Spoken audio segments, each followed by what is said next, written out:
Speed of 90 ready. આ કામે આ બનાવના મુખ્ય એવા સાક્ષી એટલે કે ભોગ બનનાર પોતે છે. તેમની જુબાનીમાં મૂલ્યાંકન કરવામાં આવે તો ફરિયાદ પક્ષે સાહેબ નંબર 1 તરીકે રેશમાબેન અમૃતભાઈ રાવલને આંક 10થી સરતપાસ થયેલ છે.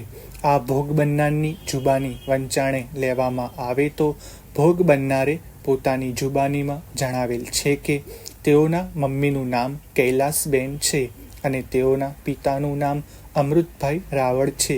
તેઓ બનાવ અરસામાં પોતાના મમ્મી પપ્પા સાથે નર્મદા કોલોની પાસે ઇન્દિરા નવી નગરી તાબે વાઘોડિયા મુકામે રહેતી હતી. તેણે 5 ધોરણ સુધી ભણેલી છે. તેઓને 2 ભાઈઓ અને 1 બહેન છે, જેમાં સૌથી મોટા ભાઈનું નામ અનિલભાઈ છે, તેનાથી નાની અનિતાબેન છે અને તેનાથી નાની ભોગ બનનાર પોતે છે અને તેનાથી નાનો ભાઈ ગણેશ છે. વધુમાં ભોગ બનનારે પોતાની જુબાનીમાં જણાવેલ છે કે તેણી પોતે આરોપીને તેણી ઓળખે છે અને આરોપી સાથે તેણીએ પોતાની સ્વેચ્છાએ અને મરજીથી પોતે પુખ્ત વયની હોવાથી સને 2013માં લગ્ન કરી લીધેલ છે અને હાલમાં તેણી આરોપી સાથે જ રહે છે અને હાલમાં તેણી સગર્ભા છે. આ ભોગ બનનારના જણાવ્યા મુજબ આરોપી તેણીને સગર વયની હોવા છતાં તેણીના માતા પિતા વાલીપણામાંથી અપહરણ કરી લઈ ગયેલો હોય તેવું બનેલ નથી.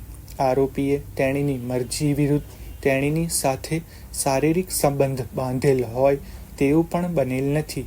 આ ભોગ બનનારે વધુમાં પોતાની સોગન ઉપરની જુબાનીમાં જણાવેલ છે કે આજથી આશરે 4 વર્ષ પહેલાં તેણી પુખ્ત વયની હોવાથી તેણીના માતા પિતા તેણીના લગ્ન અન્ય ઠેકાણે કરવા માંગતા હોય જે તેણીને પસંદ ન હતું અને તેથી તેણી ના પાડતી હોવાથી તેણીના માતા પિતા તેણીને મારઝૂડ કરતા હતા, જેથી કંટાળી જઈને તેણીએ તેના ઘરમાં કોઈને કહ્યા વગર ઘરેથી તેણીના સંબંધીને ત્યાં જતી રહી હતી, જેથી તેણીની માતાએ પોલીસમાં શંકા આધારે ફરિયાદ કરેલી હતી.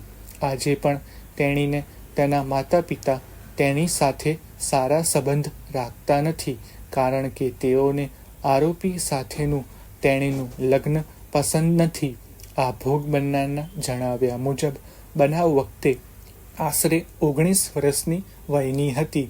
તેણી ઘરેથી ગઈ ત્યારે તેણીની સાથે કોઈ સોના દાગીના કે રોકડા 10,000 લઈને ગઈ ન હતી. આવી બધી હકીકત તેણીની માતાએ ફરિયાદમાં ખોટી જણાવેલી છે. ભોગ બનનારના જણાવ્યા મુજબ એવું બનેલ નથી કે આરોપી તેણીને લલચાવી ફોસલાવી લગ્ન કરવાના ઈરાદે જુદા જુદા ઠેકાણે લઈ ગયેલ હતો અને ત્યાં જુદી જુદી જગ્યાએ તેણીને રાખેલ હતી અને તેણીની સાથે ઈચ્છા વિરુદ્ધ શરીર સંબંધ બાંધેલ હતો.